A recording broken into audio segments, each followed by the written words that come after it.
Hi, I'm Hugo. And I'm Jake. This is, this is not the Bible Reloaded. Science is interesting, and if you don't agree, you can fuck off. Using religion to dictate legislation is un-American, but it's happening. So if I offend some of you, I don't mean to offend you personally. I may offend some of your ideas, but that doesn't bother me at all. I know that, according to my research, L. Ron Hubbard, the father of Scientology, claimed that humans are immortal spiritual beings composed of body, mind, and spirit. But he also claimed that 75 million years ago, an evil galactic ruler named Xenu killed billions of his people by sending them to Earth in space planes. So, it's episode 15. 50. Welcome to the Watchtower Awakening podcast. I'm Mr. Watchtower. We're joined again by Bonaventure. Hello. I'm a lapsed Jehovah's Witness. So I should say I'm a former Jehovah's Witness. She's a lapsed Catholic. I'm a drunk Catholic. Yes, I am. So the podcast, podcast 15, we're going to be discussing, what we're going to be discussing? Scientology. Dun, dun, dun. We stumbled across the documentary Going Clear. We did. And I didn't realise how topical it was. I thought it was old, but it turns out, there's been news outlets doing stuff about them for 12th of April and stuff like that. Found some stuff on Fox and stuff. So it must be fairly new. I didn't actually find out exactly how new, but turns out it was topical instead of behind the times. Impressive, no? Very. So, I guess this is going to be kind of like a review, but more just like a flabbergasted inhale-exhale of the history of Scientology. Indeed. And just the surroundings of Scientology and what the hell is going on with Scientology, am I right? Yeah, I think that's a good synopsis. Right, before we get into the Scientology thing. Yes. I just wanted to explain a little bit of something. Your clothes off? Yeah, well, I'm taking my jacket off. So it's getting naked, serious. So it's Naked Thursdays, is it? It's only Wednesday. Yeah. Oh, sorry. Nudism and Scientology. The two go hand in hand. We get naked first and then put foil hats on. I'm in. To protect us from Xenu, the intergalactic overlord. That's the true thing. I know. Before we do the Scientology thing, I just wanted to explain a little bit of something. Are you ready? I'm always ready for your explanations. I don't know. Is it? This is the brief version. The prologue for I had a consciousness raising episode last week. Mm-hmm. I was on Twitter and I was thinking about the sort, what do you call it? Like the definitions that people run themselves by, like the definitions that people sort of willingly attribute to themselves: atheist, theist, blah blah blah. Then we've got humanist. We've got skeptic. I must admit, even though I try not to sort of come to jump to conclusions, I tend to associate atheism with skepticism. Yes. And I know the two do walk hand in hand really well, but I had a bit of a shock when one of my Twitter followers that I tend to interact with, for those of you who don't know, last week was Homeopathy Awareness Week, so there was the hashtag Homeopathy Awareness Week, and I was mentioning various things about homeopathy and the fact that it's not actually medicine, it's just water or sugar pills, And somebody that I've conversed with about her atheism and my atheism and the fact that we're both former Jehovah's Witnesses, I assumed that she was a skeptic, and it turns out she's a homeopathic practitioner and sort of half defended homeopathy until I explained, or rather I asked her, but you know that it's bullshit, right? That there is no science whatsoever that backs it up at all. In fact, I even looked on a few homeopathy websites, and under the tab on some of the websites that list evidence, you click on evidence and it goes on about how many celebrities use it and how much homeopathy is bought worldwide, which has nothing to do with evidence. No, it doesn't. And I forget the exact count, but one of the studies that they keep quoting actually shows that it's no better than placebo. They say, 47% of people during the study actually improved. But if 47 improved and something like 51 just did neither, didn't improve, didn't go down, that just leaves us with a few percent left over. No big deal. Like it's just indistinguishable from just pure chance whether or not it works. Yeah.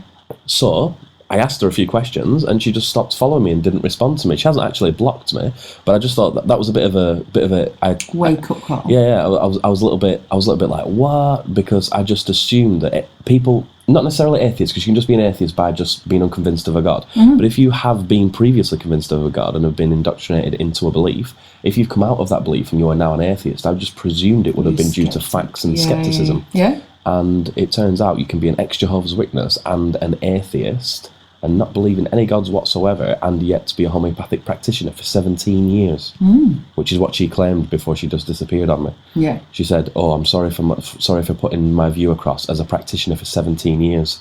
But if she's listening, and I will link her to this, just so that she can listen, saying you're a practitioner of nothing for 17 years is the same as a Catholic priest saying, I've been a Catholic priest and I went through the seminary and now I have been a Catholic priest 15 years, 16 years, 17 years, right? It means absolutely nothing to me. It doesn't mean that your claims are true. Yeah. It doesn't mean what you are peddling matters. It just means you've been doing it for a long time. That's it. I don't believe in what I do either. How's that? No, but at least yours has something tangible. You're not selling snake oil. Does it? We won't go into what that is. You don't want to know. Prostitution. I pay them. Anyway, let's move to Scientology. I just wanted to get that out of the road because because Homeopathy Week has just passed. Good for you, Homeopathy Lloyd. awareness. Yes. Awareness, even. I just wanted to get that out of the way because I was a bit taken aback by that. So, yeah, you can be an atheist and not a skeptic. But I'll do whatever I want. Yeah. I guess in some ways you could be an atheist and be a Scientologist, because I've been trying to find out about what it is that you actually believe. Yes, I love this. I'm very excited by this. I should probably tell you. Yeah, so it started the other night when we decided we were going to watch something that was vaguely religious or anti-religious, or just sort of, giving us a bit of an insight into something that we don't know much about. We just needed a break from Scandal, is all he's saying. We needed a break from Scandal, Series 5 up to date, and we thought, I wonder what Tom Cruise is doing. So it was Mission Impossible or Scientology? Yes, that's correct. We chose Scientology. We did. We thought, what's less believable? Yeah. Mission Impossible. Yeah. Oblivion. Yeah. Days of Thunder. Yes. Top Gun. I'm just going to keep naming it. Cocktail. Yeah. Scientology. Scientology turns out to be the most unbelievable thing in the universe. And it's the most best religion ever.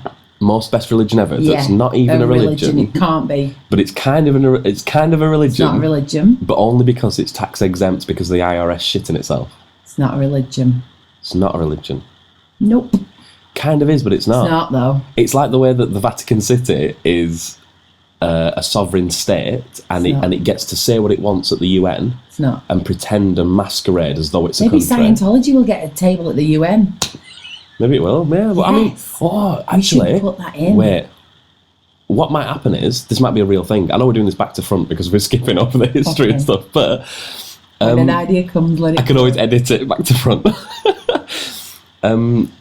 It came to our attention during the course of the documentary that there's only about 50,000 active Scientologists going on now, but yet they literally have billions of dollars worth of property, real estate, blah blah. Yeah. So you're going to end up with less and less people in on the gag, but they'll have so much tax-free property that they could probably sell it and have the wealth of a small country. They might be able to buy themselves an island and become like the new Vatican. That might happen. But the point was that, Miscavige is just, that money is just his. It's just his to enjoy and do with what he wants, really. For the people not well versed in Scientology, who's Miscavige? He is the leader. He is LRH's, when LRH died, London Heathrow died, he took over. So, okay, was that too difficult? We're going to rewind, okay. Because there's going to be people listening who... So Scientology was founded by, we think it's Lafayette Ron Hubbard. Lafayette Ron Hubbard. L. Ron Hubbard. L. Ron. Yeah. LRH is also known as... What was L. Ron? Just all the people that don't know, because it's hilarious. What did he do for a living?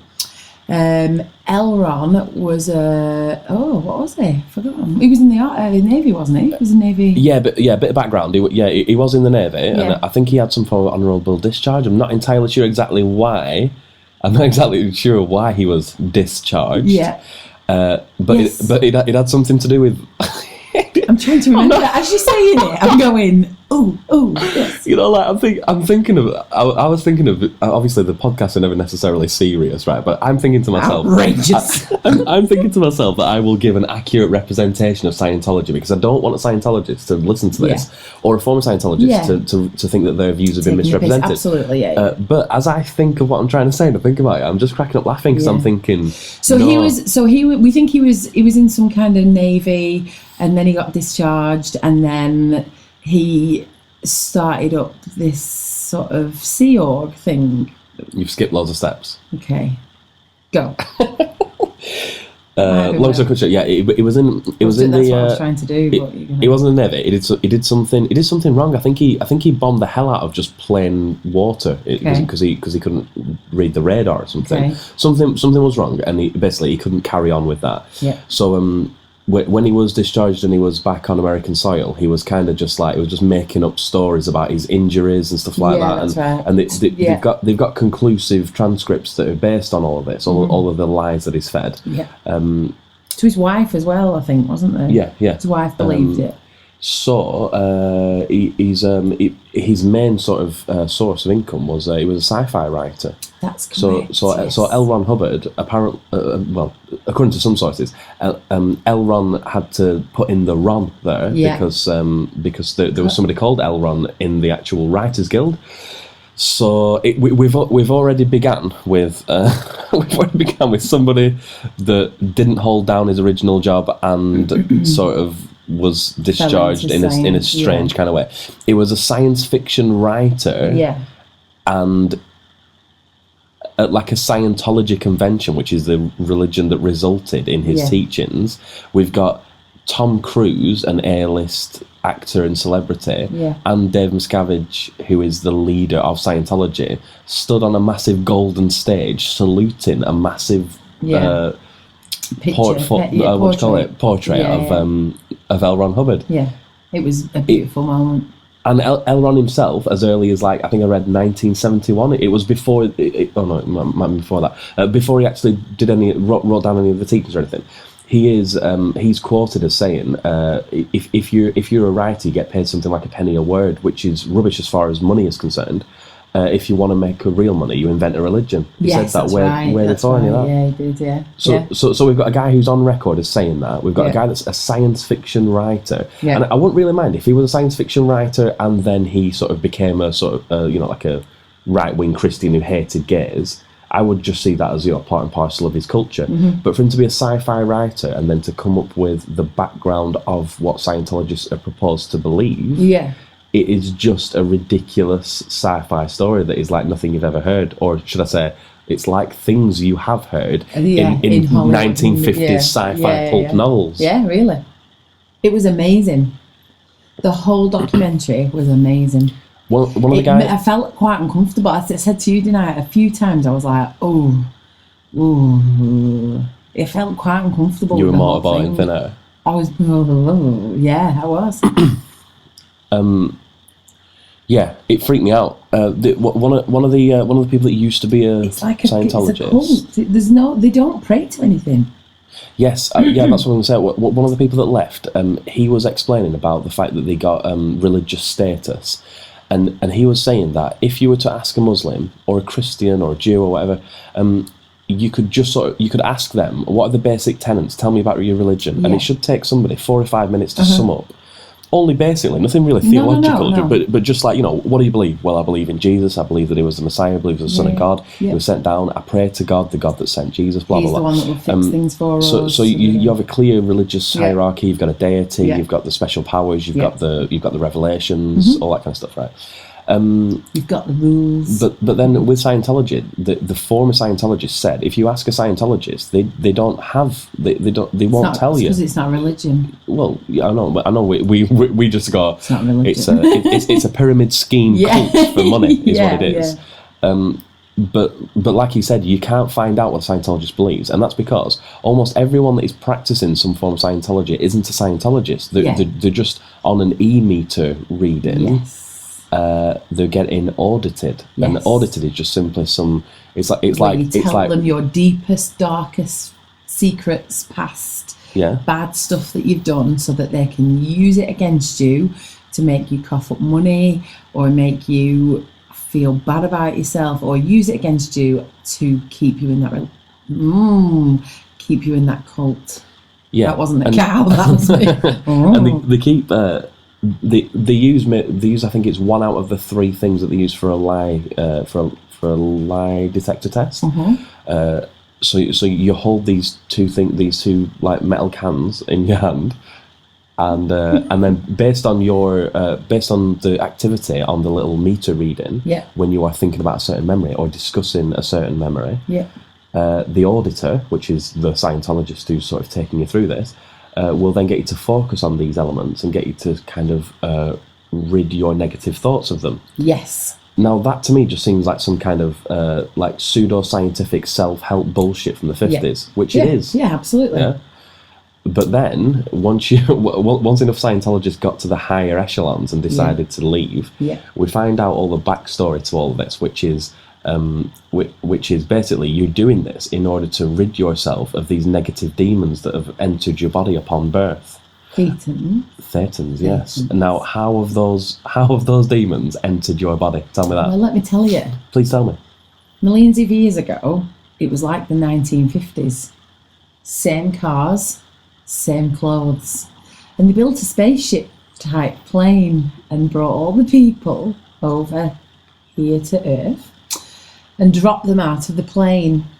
And I do believe they fell into a volcano and their souls rose from the deepest depths of the volcano and then started, what was this bit? It started just entering babies' bodies. Am I allowed to say I'll tell you, right? It's not how it sounds. Just let me go. I'm just on the website now, so I'll just pick out a couple of bits. Is that about right? It's kind of, you're not far from it, but the thing is, it's so crazy that you wouldn't. As I was saying, I was like, I feel like this was a dream. You wouldn't know you were wrong because you could just throw in could throw in any old Star Trek and then episode. a donkey came along. And gave birth to something in shed. You could just throw in any sci-fi episode that you've ever seen, any Twilight episode, and it wouldn't seem out of place at all. Okay, so just let me get to the blah blah blah. Just let me scroll down and find the bit. According to the sacred mysteries of Scientology, our world was created 4 quadrillion years ago. Okay, that's a long time ago, isn't it? Hubbard refers to this creation event as Incident 1.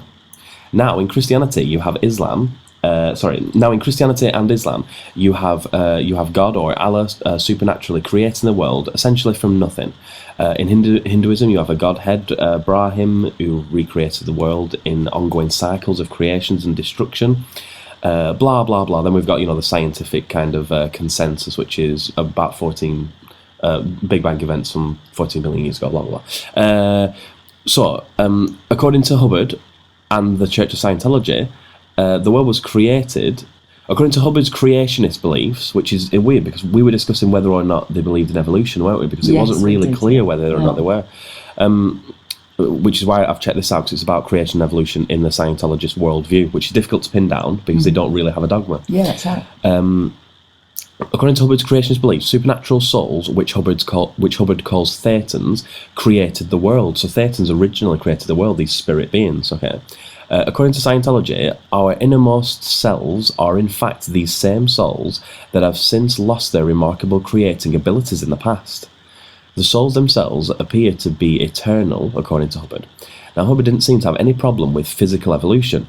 Hubbard has people visualise being an atom, some algae, a clam, and other presumed stages of our evolutionary past, which, according to Hubbard, we have all latent memories of that and can cause any number of problems in us today. Okay? I know this doesn't make any sense, but... So, evolution, according to Hubbard, proceeds from the clam stage, eventually to a sloth, then to an ape, then to Piltdown Man, which is like a famous discovery that was then discredited because it was a forgery. Mm-hmm. This, of course, counts humans here on Earth, okay? So to fully understand what Hubbard's combination of creationism and evolution, we need to digress with a short story. So take a deep breath. I'm going to try and make this as quick as possible. According to Hubbard, humans were not the first intelligent beings to evolve. By 75 million years ago, in fact, there existed an entire galactic confederation composed of 76 inhabited planets. These space-trekking people were led by an evil ruler named Xenu. Xenu, rather important understanding Hubbard's view of creation and evolution, you see Xenu decided to mass murder trillions of these Galactic Confederation people, and then had them shipped here to Earth. The Earth, according to Hubbard's research, was designated the Galactic Prison, kind of like an Australia. That's what it says here. So the dead space aliens were put into volcanoes and blown up with hydrogen bombs. Of course they were. Why not? Okay, now here comes a pertinent point. The dead space alien souls were then captured and brainwashed. All these brainwashed spirits existed on the Earth until humans evolved our bodies. Then the spirits and the space aliens started infesting these bodies. You, me, President Bush, Britney Spears, we're all accounting to Hubbard's infested. Sorry, we're all, according to Hubbard, infested with the spirits of these murdered space aliens. So now you know.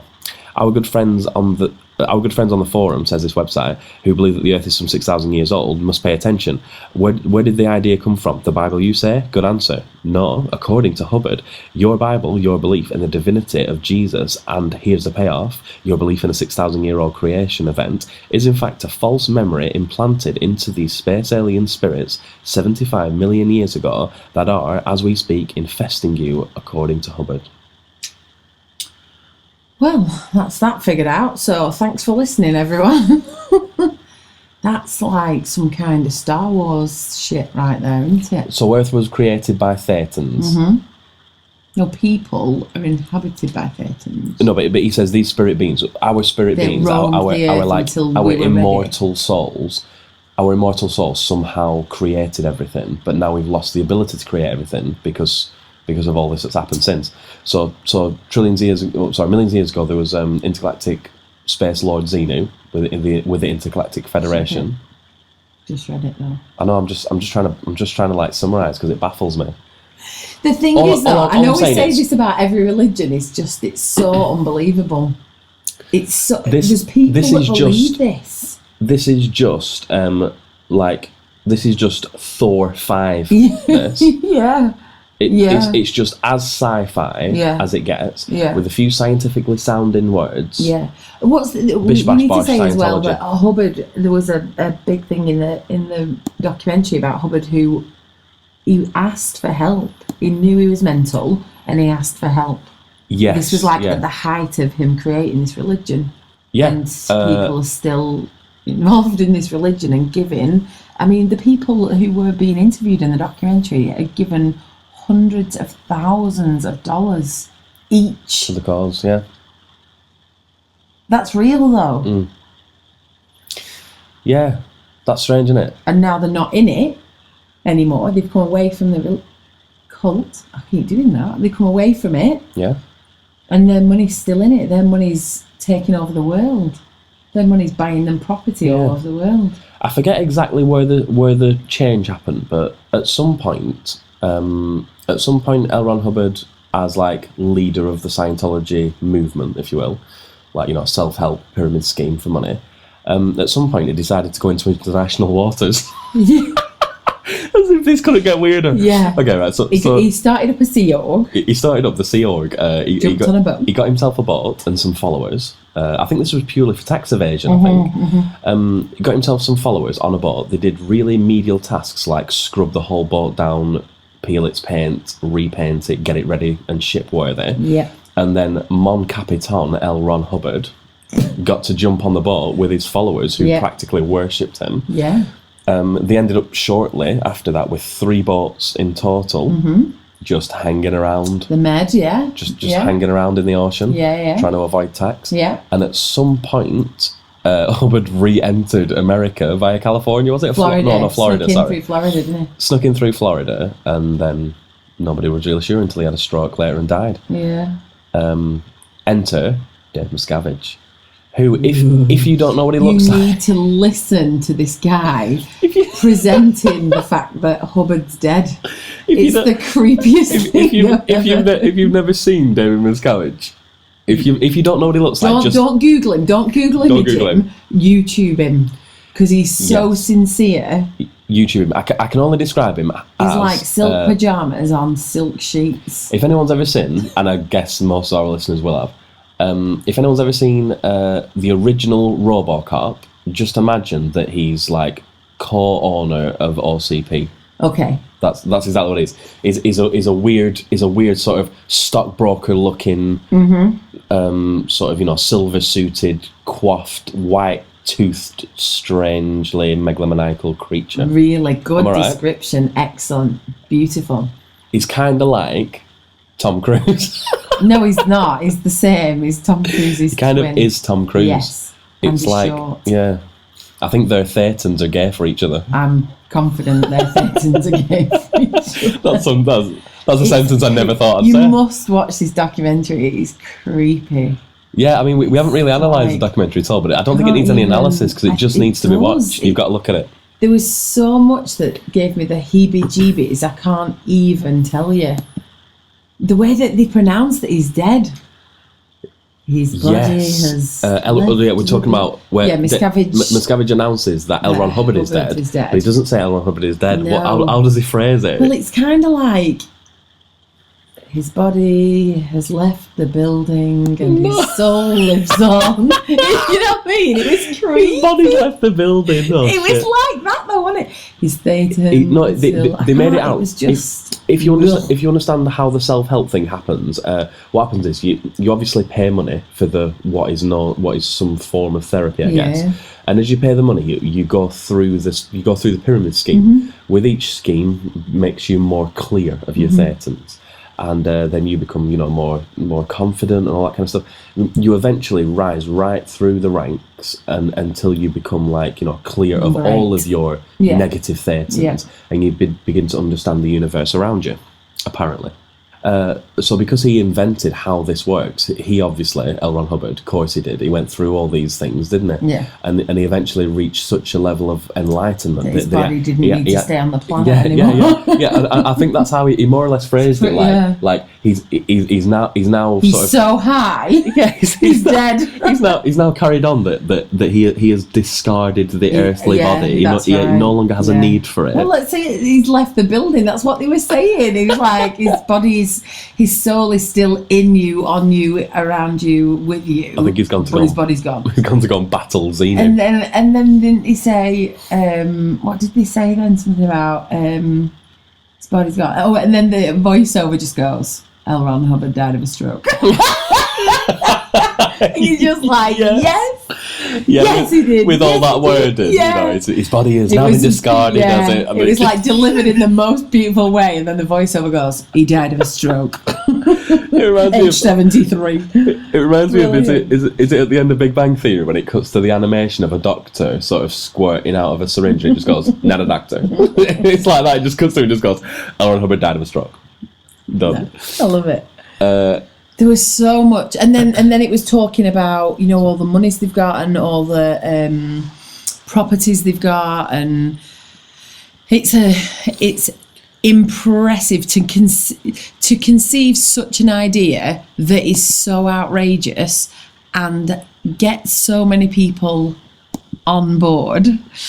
It is outrageous to see what they have done. Well, you, Bonaventure, just accidentally segued to the video I'm about to play. Was it an accident? Was it divine intervention? You know it. Yeah. Obviously, you can't see the video, so I guess we're just going to call it audio. You can. Oh, okay. They can't. Yeah. So you can't. Let's have a little listen to this. It's about the Scientology and its money. You talk about the harassment and how they sort of, one of the ways they get away with it is this IRS status of Scientology as a religion. Talk about the tax-exempt status and how that's been such a key role in the survival of Scientology. In the early 90s, Scientology had an existential crisis. They basically had about $200 million in assets and $1 billion tax bill. And so they were fighting to the death to get this tax exemption, which they did in many ways by bugging the offices of the Department of Justice, the IRS, going after individuals, suing individuals and the IRS in every state in the union. And the IRS buckled. When does that happen? The IRS buckled and said, okay, you can have it.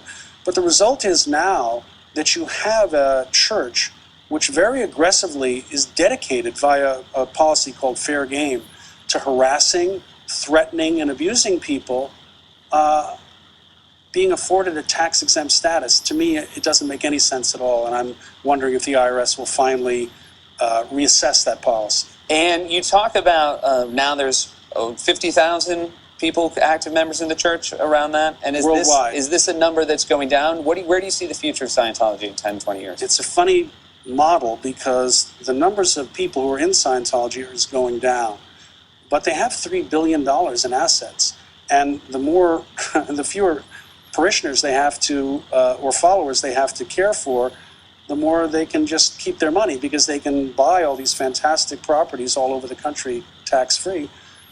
So it's a kind of a funny business model where the money increases and the followers decrease. So it's hard to know what's happening. But I also think that through the internet and also through things like Larry's book and others, people are finding out more. People inside are finding out more. And people who want to leave but feel they can't understand that now you can speak out against the church and leave. So I think it's accelerating that process. Going back to that money part, I feel like you and I should start a religion. Just think about it. I feel like you know a lot about it now, and we could at least get it off the ground floor, and I feel like it could be a lot of fun. Church of Seth and Alex. That's a good name. That's a good name. We'll put an ology on it to make it a little more science. Alex, give me everyone. Yeah, so they've got $3 billion in assets and only 50,000 parishioners. What's that about?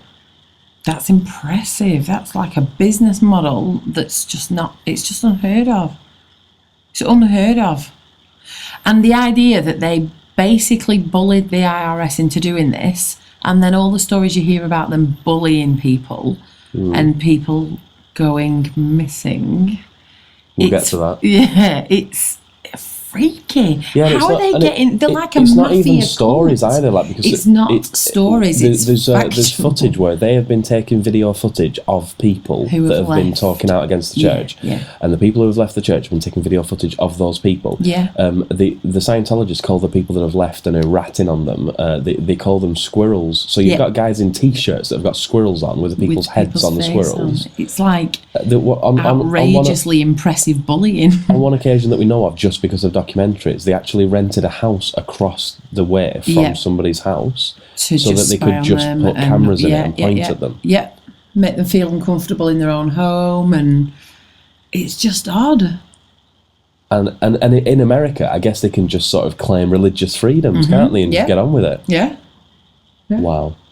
One of the things that we talked about just after we watched the documentary, I was saying, wasn't I, how are we expected in a situation like this with Scientology?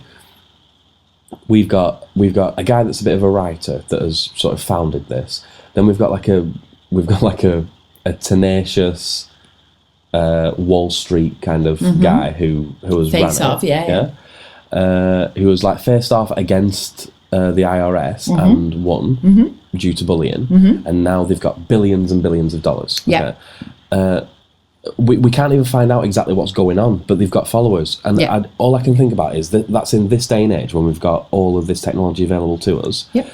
And the way that I've described it before is that like one of the most documented things in history is like the Second World War, and we don't really know exactly what Hitler did and where he went and what happened behind closed doors. Yeah.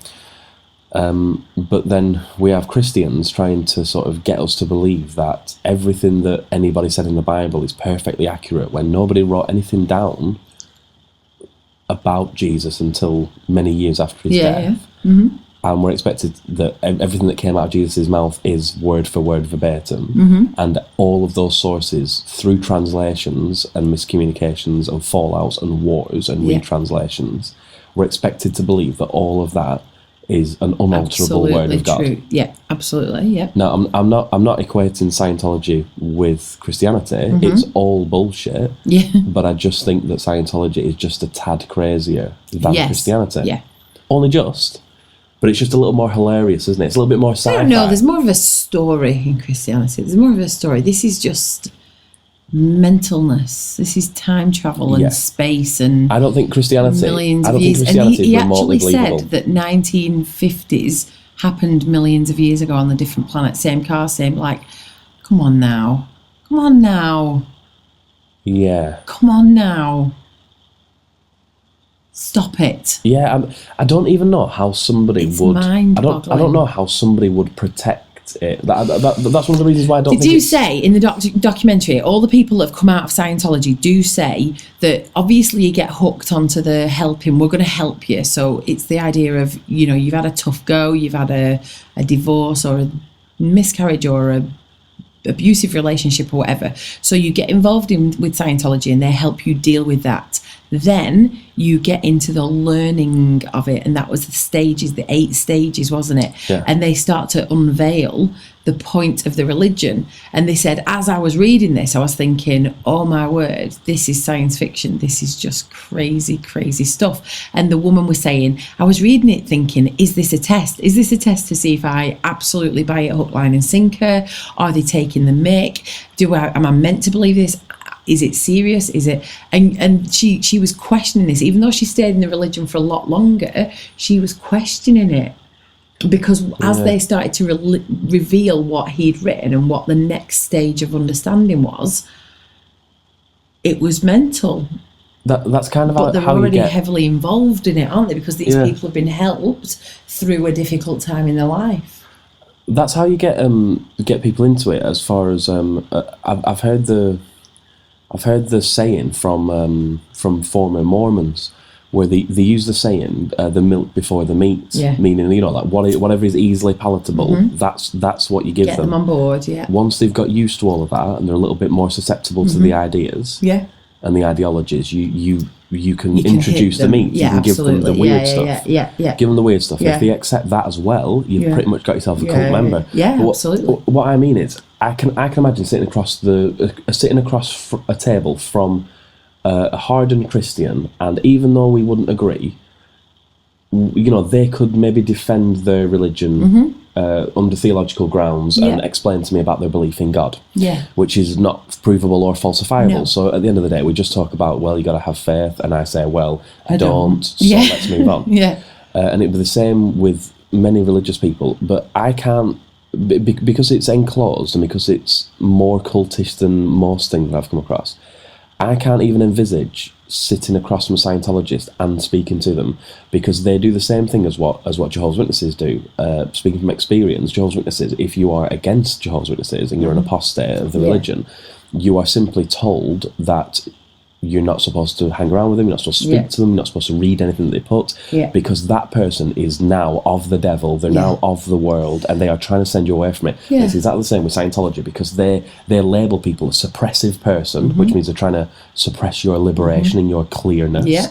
And therefore, they are not to be dealt with in any way, shape, or form. So, being that they don't really have a dogma and they don't have any sincerity, how could you sit across from a Scientologist and say, no, tell me specifically what it is that you believe, and we can have a discussion about it? I can't even imagine. Well, they interview John Travolta on it, don't they? And he's like, it's about wanting better for the world and wars and and I wish we had a camera, because then you could see my Scientology head nod, which is kind of a reassuring, you get it right, you get what I'm saying right. And everyone did it, not just one person, they all did it. Yeah, well, you're on board with us, right? Yeah, they just paused, raised their eyebrows. We're going to go up at the end of our sentences and pull you in, all right? It was creepy. Don't you feel better? Don't you feel like you need to come back? And then give there's us the woman, £millions? and then there's the woman who's sort of saying, I've been deep into Scientology, and then I started thinking, hang on a minute, this isn't right, and they were mean about my son because my son didn't want to be part of it, so I went with my son, but my daughter stayed in the church, so I've lost my daughter and my granddaughter. And she was saying, I was touching her face thinking, I will never see this person again. It was sad. What person chooses an outrageous religion over the mum and the brother? And it's uncomprehendable. I can't comprehend what I watched. I know I've said this a few times before, maybe even on the podcast, I can't really remember, but I was saying to you last night after I watched the documentary, the clearest differences between a religion and a cult to me is just that a religion will kind of accept just anybody on board. Anybody who wants to get baptised and say that they believe, they're in the religion. You can be a Catholic and be a murderer, you can be a Catholic and be a paedophile, you can be a Catholic and be a robber, but you can be a Catholic and be a complete saint. However, like cults, they just kind of, they have their religious biases and they have their rules, and if you do not stick to the rules, you are ostracised and you're kicked out, that's it. And I saw that in that woman's eyes when she was saying, when we were watching the documentary, the former Scientologist, when she met with her daughter and she said that she was smelling her hair and, just trying to remember her, just trying to get a good vision of her in her mind, because she knew that would be the last time she ever saw her. Yeah. Because her daughter then just said, "You're a suppressive person, and this is the last time we'll see each other." Yeah. And that's what Jehovah's Witnesses do, because they are very cult-like. They don't always do it. It depends on the circumstances. It depends on the family members. Yeah. But you are actively encouraged to not spend time with those people and told that you shouldn't. Well, I mean, from what we've read, it sounds like, if they're concerned about someone, the Scientologists, they have so much money. They clearly have bunkers all over the world. And if someone misbehaves or is waning, they send them to the bunker or the hole or for rehab. And that's where they basically block them off, make them do shitty work, and get them back brainwashed. And they don't get time with the kids, and the kids get to spend time in a similar youth hall, where they don't. It's just about this Miscavige's absolute control over people. He wants to dominate the world, or at least his world. He thinks he's absolutely untouchable, and he's walking around like he's king of the world. And you will do what I say, and you will, and he sounds like an angry little fuck. Speaking of which, the Miscavige world and his and his totalitarian regime. Yes. We're going to get something in a second. I'm going to move on to a few Scientologist facts, and you are going to say, you're going to be like, say what? No. But before that, talking about Miscavige's ultimate rule. Yes. You found out a little bit of something to do with his. Why? Yeah, well, first of all, I was shocked he was married to a lady. He's married to the lady, but I think he has sex with Tom Cruise, but he's married to the woman. Okay. Or maybe... Oh, no, I don't want to ruin it. Go on. Okay. So we were chatting before, and Miss Watchtower says to me, Miscavige's wife's been missing from 2007. She's not been seen since. And I was like, sorry, what's that now? So obviously I went a little bit quiet and I started doing a bit of digging on my phone, and then found some really good articles about how this woman goes missing. So again, as always, it depends what you read, but the first one suggests that she did a bit of changing of his timetable around so that he didn't spend as much time with Tom Cruise. That's real. That's real. So the first one suggests that happened, and he came back and he wasn't best pleased, and then she disappeared. The second one, which is from an article from Vanity Fair, suggests that he disappeared off to LA. We're not sure why Tom Cruise lived there. We're not sure why. So he disappeared off to LA, and she got a little bit freaked out and started packing his things away and making changes and just basically trying to upset him, woman scorned, because her husband was gay, and things like that. She sort of hit a bit of a rough patch, and then went missing. And then went missing. He said, "I'll be back. I'm just going on a cruise." Yes, I want to high five you. So I start reading this article, which is an impressively long article, because we should have started this 3 hours ago before we drank any wine. This article is about Michelle Miscavige, and it basically talks about her upbringing and how she had a difficult upbringing, and then she met him, and then they got married, and they lived quite separate lives with regards to the religion. And as I was reading down, this is not in any way related to her disappearance, but I did enjoy it greatly. And I think more than anything, it suggests the sinister nature of Scientology. So it says, although Shelley rarely discussed the family, Weiss says she had indicated that her early childhood had been horrible. Her parents had divorced. Although Shelley still knew and loved her father, according to the Headleys, her mother had been out of the picture for years. In 1985, while struggling to recover from surgery for an aneurysm, Shelley's mother became involved with a Scientology splinter group that defied and enraged David Miscavige. Former church executives have testified. Later that year, she was found dead of what police deemed a suicide. Although some observers wondered how a 5'3" woman could shoot 4 bullets into her own chest and head with a long rifle. Shelley's reaction when she learned of the death was clear, according to multiple people. Former church member Karen de la Carriere remembers Shelley saying, "Well, good riddance to that bitch." Yes. So, I mean, I'm not saying Scientology's dodgy. I'm just saying that the head of Scientology's mother-in-law decided to go off on a splinter group and was found dead with 4 gunshot wounds. Apparent suicide. If only we had the money to pay off the police, they said. Oh, right? Wow. Isn't that beautiful? Yeah.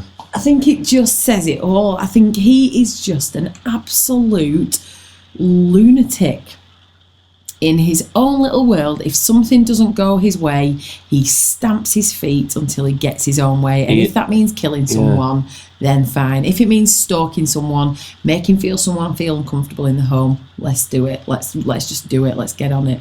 The difference between him and the Wolf of Wall Street is that Miscavige only broke... is that the Wolf of Wall Street only broke some rules. Yeah. This guy is... Miscavige had enough followers, enough money, and enough sway to pretty much do whatever he wanted. Yeah. Which is one of the many problems you have with like dogmatic cult-like following. I enjoyed that. I enjoyed reading that article. I know it took me a long time, but I really enjoyed reading it. It was mind-blowingly mental. Yeah. So Going Clear. Going Clear. Watch it. Stars out of 5. You must watch it. Let us know how you get on. Stars out of 5. Stars out of 5. I -4 because it was absolutely mind-boggling, but it was an amazing documentary. I mean, I knew absolutely nothing about Scientology before. I knew it was a bit mental, and Tom Cruise and John Stewart. I knew what the most basic stuff. I don't think I know anything more about the religion of Scientology, but I absolutely know that it is a corrupt, absolutely mind-bogglingly mental cult. And I loved it. I thought it was very informative. It's really interesting. Well but done. If you just follow it through and you see its history and its goings on. Yeah. There is just no. It's impressive. I enjoyed the documentary. Oh. And I said to you, didn't I? There was a few times I felt genuinely uncomfortable. I was shifting a bit in my seat, going, "Oh, no, that can't be right. Look how sad this cult has made her. Look how unhappy she is. Look at what it's ruined their lives. Those people's lives were ruined. Yeah. Ruined by this guy. Ruined. And by science fiction religion. It's just a sci-fi story. People are bought into a sci-fi story. But I've seen better sci-fi stories. That's the other thing. I've seen better stories. I've seen better films based on this stuff. People are believing it. It'd be a better cult if Shatner just said, "Yes, I am the captain. Everybody follow me." Yeah. Right. Yeah. Because, come on, I'd rather do that. If your dogma was about self-discovery to go where no man has been to further the human race, you could not go wrong. No, absolutely. No, you're right. It's pretty shocking. Tell me these facts and figures. Yes, we're going to move on to a few facts. Just to round up the hour. And I just want you to. I was going to say. What did you think of the documentary? 5 out of 5. I'll say 4 out of 5. Information was brilliant. Yeah. I have seen parts of it. It was interesting, wasn't it? I mean, I think it is important that they've used all of everything that was available to them. Yeah. But I've seen parts of it in a previous documentary. I think the BBC Panorama might have done one of them in the past. But it's worth watching all of them just because it's so interesting, just as like a fly on the wall kind of thing to try and find out how cults can sort of graduate from a boat to $1 billion conglomerate. I mean, lone man that can pen a story to a sea organisation consisting of 3 boats avoiding tax to a man having a stroke but apparently having his sentience sent somewhere else to just a pyramid scheme of money. It's amazing. It is. Facts of Scientology. I'm ready. Here you go. Okay, you ready? Because of South Park's Scientology episode, I'll have to show you that. The Church of Scientology hired people to spy on Matt and Trey, the creators, to find something on them to use as blackmail. The church became frustrated when their investigation turned up nothing but the facts that pretty much Matt and Trey are normal people. Wow. So they found no shit. Not surprised. Despite the fact that I think they actually grew up in Columbine, you know. I'm pretty sure they did because they were in the Bowling for Columbine documentary, weren't they?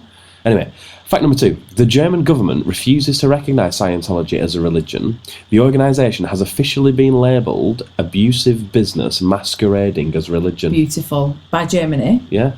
Gosh. I never thought I'd say this, but God bless Germany. Well played, Germany. Well played, Germany. Yeah. Yeah. Tell you what. German beasts. There's no Xenu mittens. Okay. 3. Wikipedia has banned the Church of Scientology from editing any of its articles. It is a punishment for the repeated and deceptive addition of articles related to the controversial religion. Brilliant. I love that. Number 4. The Church of Scientology carried out Operation Freakout in 1976. It was a covert plan intended to have the US author and journalist Paulette Cooper imprisoned or commissioned to a mental institution because of her book critical of the religion. And it does use religion in air quotes. Of course, yeah. Number 5. The Cult Awareness Network listed Scientology as the number 1 most dangerous cult. Scientologists sued it into bankruptcy and now owns the website. Wow. Number 6. In 1947, L. Ron Hubbard, Scientology founder, fought a 68-hour naval battle with 2 non-existent Japanese subs after misusing his vessel's sonar. What a guy. What a guy. Legend. David Miscavige, the leader of the Church of Scientology's wife, disappeared in 2006, which you already knew. I think I might have said 7, but yeah, go on. And hasn't been located since. We already knew that, but that's number 7 on the list. Number 8. In the 1970s, Scientology carried out Operation Snow White. About 136 US government agencies were robbed by the Church of Scientology in the, quote, largest infiltration of the government in history, with 5,000 covert agents, in order to purge documents that were unfavourable of Scientology and its founder, L. Ron Hubbard. Number 9. L. Ron Hubbard was quoted saying, I've already mentioned this, writing for a penny a word is ridiculous. If a man really wanted to make $1 million, the best way he would do it is to start his own religion. Brilliant, yeah? Mm-hmm. 10. Scientology runs a child labour camp in Australia. And you researched that, didn't you? I did, it's correct, it's true. True. And someone recently has just managed to escape, and if you do a bit of Googling on that, you'll read some quite horrifying stuff. Abuse, sexual abuse, child labour, cleaning, farming, all sorts of stuff. For something like, what was it, $30 a week or something Maximum like that? $30 a week, yeah. Wow. When he started, he was on 8-hour day, 6.5, 8-hour days, can't remember. And by the end of it, he was doing 100-hour work weeks. And he was like 14, 15. I mean, that's even more than I work. Anyway. 5 more. Number 11. Yes. The Church of Scientology has a compound in California called Gold Base. That's Yes. true, it's in the documentary. This is guarded by snipers and armed gate guards.